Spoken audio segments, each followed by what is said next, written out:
पास option होता है कि आप उसे नॉमिनेट कर सकते हो। उस घर से नॉमिनेशन हर हफ्ते होती है और यहाँ पे तो हफ्ते में 2 बार होती थी। तो मेरे को नॉमिनेशन से मैं बचती थी क्योंकि लोग मुझे नॉमिनेट इसलिए नहीं करते थे, क्या पता मैंने उनके दिल में जगह बनाई हो और घर में मैं अच्छा कर रही हूँ तभी लोग मुझे नॉमिनेट नहीं करते थे, और नॉमिनेट नहीं हुई तो इसलिए मैं आउट नहीं हुई, इसलिए मैं टॉप 5 में पहुंची।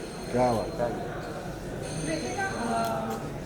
प्रेस कॉन्फ्रेंस के बाद आप बहुत लो हो गई थी क्योंकि हमने देखा आप जिस तरीके से बाथरूम में रो रही थी और आप कहीं ना कहीं डिमोटिवेट आप भी हो गई थी और अरमान जी भी हो गए थे क्योंकि उन्होंने कहा कि मैं नहीं चाहता कि मैं विनर बनूं और तू मुझे नॉमिनेट कर देना। ये लोनेस क्यों? क्योंकि आप लोगों ने कहीं ना कहीं एक्सेप्ट कर लिया है कि हमारा रिलेशनशिप है, सब अच्छा है, तो फिर क्यों इतना लो फील किया? देखो, सबसे पहले तो जितने भी लोग हैं मैं सबको ये बोलना चाहती हूँ कि हम तीनों बिल्कुल भी सपोर्ट नहीं करते पॉलीगैमी को, और शादी हो गई है, इसको 7 साल हो गए। जब हम लोगों ने शादी की थी हम लोग सोशल मीडिया पे नहीं थे, चीज़ें हो गई, बस यही है कि हाथ जोड़ के सब लोगों से यही रिक्वेस्ट है कि हम लोग बिल्कुल भी सपोर्ट नहीं करते 2 शादियों को। और उस टाइम पे जब मैं बिग बॉस के घर में थी तो ऑलमोस्ट मुझे 35 डेज हो चुके थे, 35 दिन से अपनी फैमिली से दूर थी, पायल से दूर थी, अपने बच्चों की कोई खबर नहीं थी।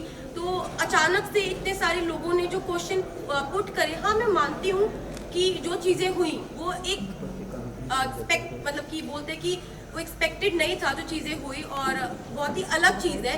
तो पर जो लोगों के क्वेश्चन थे ना वो कहीं ना मुझे हर्ट कर रहे थे, और मुझे ये चीज़ सुनने में आई थी कि पायल के बारे में जो लोग बोल रहे थे तो वो चीज़ों के बारे में मुझे ना टेंशन से हो रही थी, मतलब कुछ चीज़ें मुझे खाई जा रही थी। और हम बिग बॉस के घर में थे, मेरे पास फ़ोन नहीं था कि मैं अपनी फैमिली को पूछ सकूँ क्या वो ठीक है, क्या मेरे बच्चे ठीक है।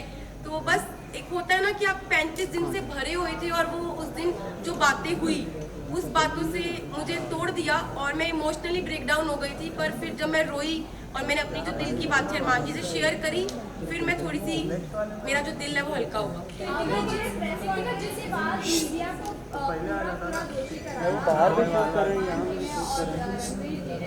मीडिया ने आकर ये बोला क्योंकि मीडिया के पास कोई मुद्दा नहीं था, बाहर बैठे बैठे अगर पायल कॉन्ट्रोवर्सी क्रिएट कर रही खुद ही कि वो डिवोर्स ले लेती है करेगी ऐसा वैसा, आप लोगों का ये ड्रामा ऐसे आप लोगों ने ब्लेम ऐसे क्यों किया कि मीडिया की ही गलती है, मीडिया ने ये किया, पायल ने ऐसा नहीं बोला होगा? क्या ये बात हेडलाइन बनाने के लिए पायल कर रही थी सब कुछ? तो देखो, अभी तक मेरे को फ़ोन नहीं मिला है, मैं डायरेक्ट घर से आई हूँ, अभी तक मैंने फ़ोन यूज़ नहीं करा। जिस टाइम मैं घर पे थी तो मुझे जो चीज़ पता चली, क्योंकि देखो मैंने घर में ये चीज़ सुनी नहीं थी, ना मैंने देखी, ना अपनी आंखों से देखी, ना अपने कानों से सुनी कि पायल क्या बोल रही है। तो मेरे को एक कहीं ना कहीं अरमान जी को, रणबीर जी, सबको ये लग रहा था कि हो सकता है कि कोई मेरे को फॉल्स स्टेटमेंट दी हो या कोई बात को घुमाया गया हो, क्योंकि जब तक इंसान अपनी आंखों से नहीं देखता, अपने कानों से नहीं सुनता, वो विश्वास नहीं कर सकता। लेकिन अरमान जी ने पूरे सीजन में एक दूसरे की सुनते हुए लोगों के ऊपर तहमतें भी लगाई और उन्होंने बराबर से जवाब नहीं दिया। वो आपको नहीं लगता कि वो सही है? अगर लवकेश के बारे में कोई आकर बोल रहा है कि वो सपोर्ट कर रहा है तो वो बराबर से उनको ऐसा लग रहा है कि हाँ वो सच बोल रहा है, लेकिन जब हम आकर कोई मीडिया आकर आपको बोल रही है तो वो आपको गलत लग रहा है। वही मुनव्वर ने भी आपकी सेम बात बोली डिवोर्स वाली बात, तब भी आपको नहीं यकीन हुआ? नहीं, मुझे यकीन नहीं हुआ, क्योंकि देखो ये जो बात है ना बहुत ज़्यादा, आप समझो मैं घर के अंदर हूँ, 40 दिन से घर में अंदर हूँ, अचानक से कोई ये बात बोलता है, पायल डाइवोर्स वाली बात जो बोल रही है, ये इतनी शॉकिंग बात थी कि इसकी वजह से मैं पूरे 2 दिन इतना ब्रेक डाउन रही हूँ, इतने इमोशनली, मतलब हर चीज़ से मैं जूझ रही थी उस घर के अंदर। तो मुझे कहीं ना कहीं लग रहा था कि मैं अपने दिल को ये चीज़ समझा रही थी कि क्या पता ये बात सच हो, क्या पता ना हो, क्योंकि मेरे को यही था मैं बाहर जाऊँ और मैं पायल से डायरेक्ट बात करूँ। जब मैं घर से बाहर निकली टॉप 5 में, जब मैं इस रेस से बाहर निकली, मैं बाहर निकलते ही स्टेज पे पायल थी और मैंने उससे पूछा तू ठीक है ना?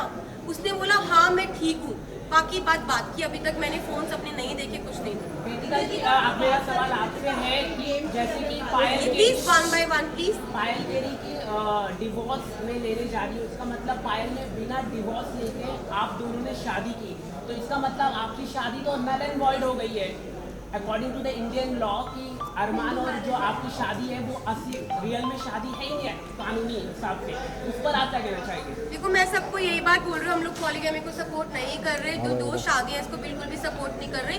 और जो मेरी अरमान जी की शादी है, जब पायल ने रेडी हुई, पायल की मर्जी थी तभी शादी हुई, और Payal as a first wife, legal wife, अगर वो ऑब्जेक्शन उठाती है तो उस चीज़ के लिए मतलब कि हमारी जो लॉ है वो हमें बोल सकती है। और मैं यही बात बोलूंगी कि जो हो गया प्लीज वो हो गया, बार बार एक और सवाल है जी। कि अरमान के ऊपर काफी गंभीर एलिगेशन है, 11 ईयर ओल्ड गर्ल का रेप का अक्यूज है, उस पर आप क्या कहना चाहिए? मैं इस पर्सनल चीज के बारे में कुछ नहीं बोलना चाहती। आई एम नॉट क्या सपोज आपको मालूम था I am not suppose to say क्या पायल ने कराया? तो Payal next question I am not suppose just a second I am not suppose to say anything. और भाई मुझे अपनी न्यायपालिका पे पूरा भरोसा है, जो भी वो फैसला उन्होंने किया है वो बिल्कुल ठीक किया होगा। Last question